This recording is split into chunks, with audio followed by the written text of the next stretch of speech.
All right, guys, we're back. And today we're going to be talking about something I'm very excited about. yeah, Service Advisor pay plans. Now, before Yeah. we do, yeah. here it is, Pops. Here's your chance. Here's my chance. Before we find out how much service advisors can make and how their pay plans are put together, I just want to remind you that you need to go to www.yourautoadvocate.com and take a look at all the wonderful guides, tools, and other things that we have available for you, whatever the hell those other things may be. Videos. No, no, we don't whatever. charge for the videos. Stop! We charge. Stop! We You're ruining my pitch. Okay. You're ruining my business. I'm kidding. You are in the business.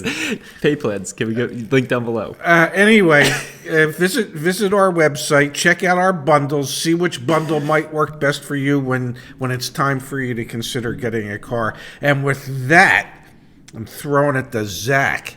Yanni, I'm throwing it to you. Pay plans, service advisors. Yeah, What do we need to know? How much can a guy like you make? But don't tell me. No, I'm not going to tell you how much a guy like me can make because that's all relative to, how the pay plan is structured. Yes. So you'll find that in most high volume sales departments, let's call it standard brands like Toyota, Hyundai, your Ford dealerships, those service advisors usually have a starting salary.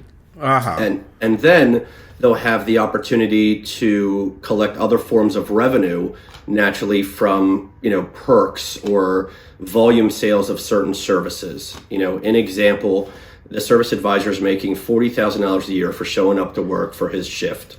And then, for that month, that dealership may have an incentive for their service advisor to say, well, if you sell X amount of tires, of course, then you'll get paid X amount per tire sold. Gotcha. Same kind of applies to what I find in some situations more of like quarterly spiffs in their pay plan. During your, fall and winter season, of course, is tires and batteries. During your spring and summer is your filters and your fuel system services, things your like AC, your AC checkup. Correct. The AC checkup, the AC inspections also.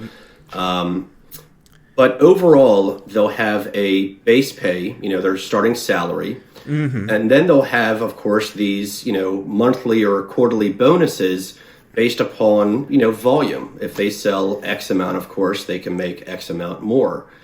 In other facilities, you'll have that service advisors are truly working off of, a true commission-based pay plan to where no matter if they're selling 20,000 tires or if they're selling 20,000 fuel system services, they're going to always make a commission off of the total gross sales, both parts and labor. So in a lot of stores, service advisors are paid by the amount of customer pay and warranty pay dollars that they can generate in a month?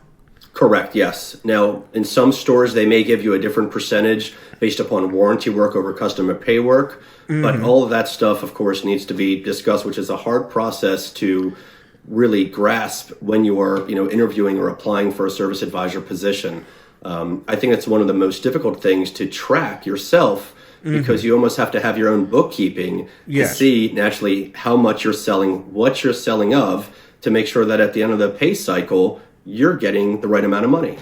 I got to tell you guys. Oh, sorry. Go Pops. ahead. Yeah. I was just going to say, I don't like this because I perceive that service advisor in that same vein as, like we've talked about before, like the doctor, like I'm so green and naive that, all right, the service advisor tells me something, I'm going to do it.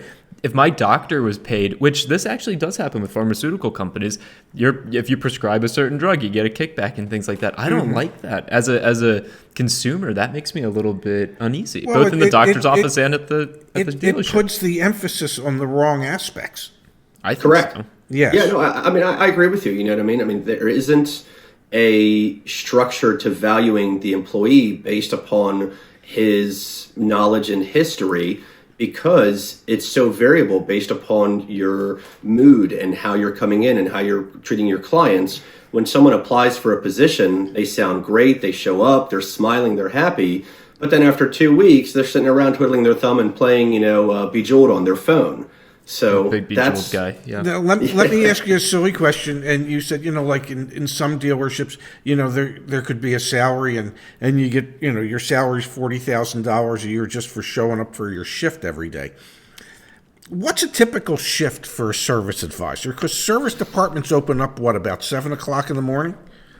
Yeah, most service departments start their day at 7:30 in the morning, and most Yeah. of them will end also sometimes equally so at 7 o'clock in the evening. That's Monday through Friday. And then you'll have your Saturday hours, give or take, let's just say 8 to 4, some less, some more. And you'll have two types of schedules. At a high volume place that's taking in 40, 50 cars a day, they'll usually have two shifts where you'll have, your starting service advisors will come in at 7 and probably work till 5. And then, of course, you'll have a late shift that'll come in at 10 and work till close time at naturally 7 o'clock, let's say. Gotcha. But at some dealerships, from what I've seen, and actually one that I was interviewing for when I first started getting into the dealership side of service advisor position, they had you would work 4 days a week, 12-hour shifts, off for 2 days, and then come back in and work a 5-day work week, 10-hour shifts. So it was very confusing, and that deterred me from wanting to apply there, or I guess not actually to apply there, but to take the position. Yeah. Because I felt that I wasn't able to possibly create the steady connection between myself and the client if my schedule was different naturally than their schedule. Mm-hmm. I want to just come back to the meat and potatoes. Appreciate your question about hours, Dad, but the title of the video is about how they get paid. So let's go back to how they get paid. I want to know, Yanni, what about the CSI, the customer satisfaction surveys? Every time I've gotten my vehicle serviced, I end up getting text messages and emails saying, hey, complete this survey. Do those impact pay plans? Yeah, so they do definitely impact pay plans. A service advisor will be set up to have to be able to capture so many emails from clients, usually above 90%. And then also to get into your CSI bonuses or spiffs, you'll usually have to achieve a 98% or higher customer survey review. Wow. And if you go below that number, naturally you can lose a certain portion of your pay, which is a monthly form of your income. Wow. So dealerships oftentimes place a lot of emphasis on making sure that their service advisors, even though their pay plan might be such that it's structured to literally sometimes take advantage of a customer, but they need to know how to do it in such a manner that the customer will still feel compelled to give them a good survey. Yeah, because you don't have a service manager that's always looking over your shoulder and watching you. I mean, they're basing your service to your clients, the customer service reviews, the repetition of them coming back, not just because they're stuck and they have to, but based upon how the clients are perceiving the service that they have received. So then therefore, when you get high remarks, of course, on the back end, there is, incentives behind it. Question for you guys. So I know we've got the article back at yourautoadvocate.com about salesperson compensation, and my dad made it very clear, and similar, I think, to how you've discussed like building relationships with clients, Yanni, the better you are at your craft, the more money you can make. The more you apply yourself, the more money you can make. And back in that article, Dad, you talk about how, a run-of-the-mill salesperson, might sell X amount of cars each month, less than 10, and they make but then there's that 1 out of 100 that can make $500,000 a year being a salesperson. Yes. Does that same thing apply, Yanni, with service advisors? Like, are there all-star service advisors that can really make, better than a middle class living, like a very, very, very good living? Yeah, no, it definitely does. So, if you have what I kind of describe as your tenureship at a, dealership, at a brand, and you've developed a relationship with your clients, you have a good flowing wave going there, then you can for sure make well over 6 figures a year. Yeah. And is it different at all by brand? Like, for example, ultra luxury, working in a service department there versus an independent shop that focuses on Japanese cars versus, you know what I mean? Like, does different shop structure and brand implicate potential earnings, or is it similar to like a good salesperson? You could move 100 Toyotas in a month versus moving 3 Bentleys or something like that. No, I think a lot of that comes down to just the volume that store takes in. You can, like you just described, you can go ahead and do, 100 clients a day and make, $10 per client. Yeah. But if you do 10 clients per day at $1,000 per client, you can make equally the same amount of money. But if you can narrow that down to providing good service, continuous service, and not a constant turnover, then you create that relationship, that trust. You don't have to do 100 clients a day. You can do 20 clients a day and really make very, very good living. It's all about, at least for service advisors and service departments, it's all about the number of tickets, the average number of tickets that a shop can write on any given day. And busy shops, I mean, really busy dealerships that sell a ton of cars. Yeah. You know, they could be writing 100, 150 tickets a day because, you know, the sales department's creating 400 new customers every month. For sure.